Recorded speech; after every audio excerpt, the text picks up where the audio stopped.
রাজিকুজ্জামান রতন, আপনাকে দিয়ে আমি শুরু করতে চাই। গণঅভ্যুত্থানের পরবর্তী পর্যায়ে কিন্তু ঐক্যমত্যের একটি সংকট বিভিন্ন সময় দেখা দিয়েছে, যেহেতু কোনো কোনো রাজনীতিক বলছে যে নির্বাচন দ্রুত দেওয়ার জন্য, অনেকে বলছে সংস্কার শেষে। এখানে একটা অর্থাৎ দলগুলোর ভিতরে একটি মতপার্থক্য লক্ষ্য করা গেছে।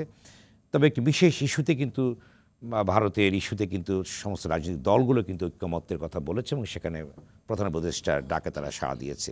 আজ আবার একটি কথা উঠেছে, যেটা নাহিদ ইসলাম বলেছেন যে তারা নির্বাচনকে গুরুত্ব দিচ্ছে। মির্জা ফখরুল ইসলাম বলেছেন যে সকলেই এটি সঠিক নয়। এই যে বিভিন্ন সময় ঐক্যমত অর্থাৎ পার্থক্য লক্ষ্য করা যাচ্ছে ওপিনিয়ন, এই প্রসঙ্গে আপনি কী বলবেন? এটা অন্তরে হবে কেন ঐক্যমত্যের? এটাই তো স্বাভাবিক। যে কোনো ঐক্য গড়ে ওঠে একটা লক্ষ্যকে সামনে রেখে। কোন লক্ষ্যে ঐক্যমত গঠিত হলো? যেমন আমাদের একটা সাধারণ ঐক্যমত গড়ে উঠেছিল যে গত 15 বছর যেভাবে দেশ পরিচালিত হয়েছে, যেভাবে নির্বাচনী ব্যবস্থাটাকে ধ্বংস করে দেওয়া হয়েছে, যেভাবে দুর্নীতি এবং দুঃশাসন মাথা গেড়ে বসেছে, অথবা যেখানে প্রশাসনিক এবং পুলিশি একটা নিয়ন্ত্রণের মধ্য দিয়ে মানুষের স্বাভাবিক যে রাজনৈতিক অধিকার সেগুলোকে সংকুচিত করা হয়েছে, কখনো কখনো কেড়ে নেওয়া হয়েছে, কিভাবে কালো আইনের নিগড়ে মানুষের গণতান্ত্রিক অধিকারগুলোকে কেড়ে নেওয়া হয়েছে, কখনো ডিজিটাল সিকিউরিটি অ্যাক্ট, কখনো সাইবার সিকিউরিটি অ্যাক্ট, এগুলো দিয়ে এগুলোর বিরুদ্ধে একটা সাধারণ ঐক্য গড়ে উঠেছিল বলেই তো ছাত্র শ্রমিক জনতার এই অভ্যুত্থানটা সংগঠিত হলো। যখন আমরা বলি গণ অভ্যুত্থান, তখন বুঝতে হবে যে ক্ষমতাসীনদের বিরুদ্ধে একটা গণমানুষের ঐক্য প্রতিষ্ঠিত হয়েছে। যতক্ষণ পর্যন্ত দলীয় আন্দোলন হয়, তখন হয় যে ক্ষমতাসীন দল এবং বিরোধী দলের একটা পারস্পরিক প্রতিদ্বন্দ্বিতা, রাজনৈতিক মাঠে ক্ষমতা দখলের প্রতিযোগিতা। কিন্তু গণ অভ্যুত্থান তখনই হয় যখন ব্যাপক গণমানুষের একটা ঐক্য প্রতিষ্ঠিত হয় যারা ক্ষমতা আছেন তাদের বিরুদ্ধে। ফলে সেই ঐক্য আমরা দেখেছিলাম। এখন তারপরে যখন যারা ক্ষমতায় এলেন, তারা অভ্যুত্থানের পরবর্তী সরকার, অভ্যুত্থানের মধ্য দিয়ে যে আকাঙ্ক্ষাটা মানুষের মধ্যে জেগে উঠেছিল, সেই আকাঙ্ক্ষা বাস্তবায়নের দায়িত্ব তো অভ্যুত্থান পরবর্তী সরকারের। তখন তো লক্ষ্যটার আগের মতো থাকলো না। তখন লক্ষ্য কি? যারা ক্ষমতায় আছেন তারা ক্ষমতাটাকে সংহত করতে চাইবেন, আর যারা ক্ষমতায় নাই তারা বলতে চাইবেন যে প্রত্যাশা ছিল, যে প্রতিশ্রুতি ছিল, সেটা পূরণ করো। ফলে সবসময় তো ঐক্য একরকম থাকে না, নির্ভর করতে হবে কোন লক্ষ্যে আমরা অগ্রসর হচ্ছি। আবার ধরুন, যখন দেশে একটা সাম্প্রদায়িক উত্তেজনা বা উন্মাদনা তৈরি করার চেষ্টা করা হলো, এবং তার প্রতিক্রিয়ায় আবার ভারতেও এক ধরনের সাম্প্রদায়িক উন্মাদনা উত্তেজনা তৈরি হলো। এবং খেয়াল করে দেখুন, ভারতে ক্ষমতায় আছে একটা সাম্প্রদায়িক দল, এবং যেই দল গণহত্যার দায়ে অভিযুক্ত, যেই দলের নেতা একসময় গুজরাটের কসাই হিসেবেও আখ্যায়িত হয়েছিলেন, সেই দল ক্ষমতায় আছেন। ফলে তারা আগামী 1 বছর পরে তাদের দেশের নির্বাচন, এবং আমাদের এই উপমহাদেশে একটা দুঃখজনক বিষয় আছে যে ওই দ্বিজাতি তত্ত্বের বিষাক্ত বৃত্ত থেকে আমরা এখনও বের হতে পারি নাই। ফলে দুই দেশেরই শাসক গোষ্ঠী ক্ষমতায় থাকার প্রয়োজনে এবং ক্ষমতায় যাওয়ার প্রয়োজনে সাম্প্রদায়িকতাকে কার্ড হিসেবে ব্যবহার করে। ফলে বাংলাদেশের সাম্প্রদায়িক যে কোনো উত্তেজনা ভারতের সাম্প্রদায়িক উত্তেজনাকে বাড়িয়ে তোলে, ভারতের সাম্প্রদায়িক উত্তেজনা বাংলাদেশে তার একটা প্রভাব ফেলে। এটা আমরা দেখে আসছি। আমরা যখন ওই স্বৈরাচার বিরোধী, এরশাদ বিরোধী আন্দোলন করেছিলাম, তখনও ওই বাবরি মসজিদ ভাঙার ঘটনাকে কেন্দ্র করে, মিরাটের সাম্প্রদায়িক দাঙ্গাকে কেন্দ্র করে আমাদেরও নানা ধরনের ঐক্যবদ্ধ প্রতিক্রিয়া চালাতে হয়েছিল।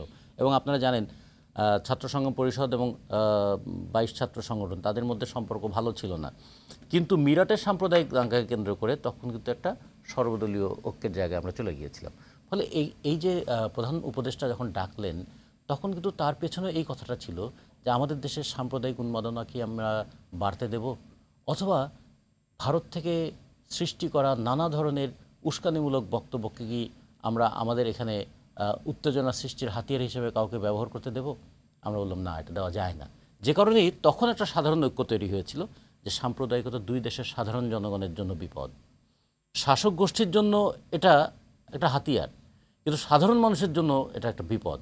সেই কারণে তখন একটা সাধারণ ঐক্যমত হয়েছিল যে আমরা সাম্প্রদায়িক উন্মাদনা, সাম্প্রদায়িক হামলা, এগুলোর বিরুদ্ধে আমাদের দেশে যেমন এটাকে হতে দেব না, ঠিক তেমনি ভারত থেকে যে ধরনের উস্কানিমূলক বক্তব্য দেওয়া হচ্ছে সেটাকে আমরা কন্ডেম করব।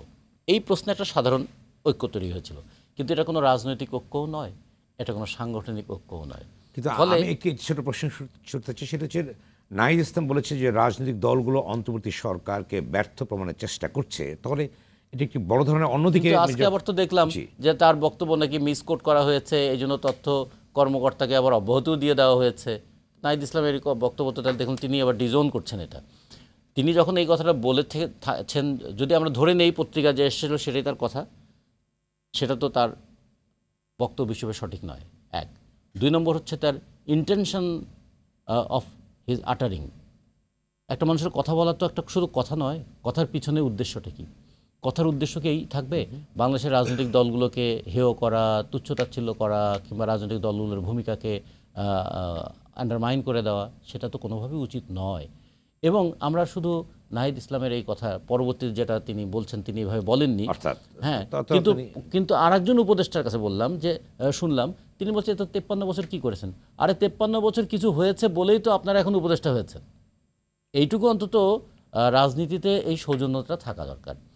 যারা রাজনীতি করেন তাদের অনেক ভুল থাকে, কিন্তু তারপর দিন শেষে তারা জবাবদিহির মধ্যে পড়েন। কিন্তু আমাদের আমলারা কখনো জবাবদিহির মধ্যে পড়ে না, পুলিশ কখনো জবাবদিহির মধ্যে পড়ে না, এমনকি এখন যারা উপদেষ্টা হিসেবে আছেন তারাও হয়তো কোনো দিন জবাবদিহির মধ্যে পড়বেন না। কিন্তু আমার দল ভোট পায় না কেন তার জন্য আমাকে জবাবদিহি করতে হবে, ভোট পেলে আমি কি করেছি তার জন্য আমাকে জবাবদিহি করতে হবে। ফলে যারা উপদেষ্টার এই সমস্ত কথা বলছেন তাদের একটু বিবেচনা করা উচিত। এদেশের রাজনৈতিক দলগুলো তাদের শত দুর্বলতা সত্ত্বেও, শত ভুলভ্রান্তি সত্ত্বেও তারা কিন্তু শেষ পর্যন্ত মানুষের জন্যই রাস্তায় আছেন। ফলে তাদেরকে তুচ্ছতাচ্ছিল্য না করে আপনারা কিছু ভালো কাজ করে দেখান না। আপনারা তো জনগণের একটা প্রত্যাশা পূরণ করবার জন্য এখানে এসছেন, প্রত্যাশা পূরণ করার কাজটা এগিয়ে নিয়ে যান। জনগণ মনে রাখবে আপনাদেরকে। যদি জনগণকে আবার প্রতিপক্ষ মনে করেন, রাজনৈতিক দলগুলোকে প্রতিপক্ষ মনে করেন, তাহলে তো ঠিকই মনে হবে যে ক্ষমতায় থাকলেই বোধহয় কাউকে না কাউকে প্রতিপক্ষ বানাতে হয়। আপনারাও বোধহয় সে তেমনি করে রাজনৈতিক দলগুলোকে প্রতিপক্ষ বানাচ্ছেন।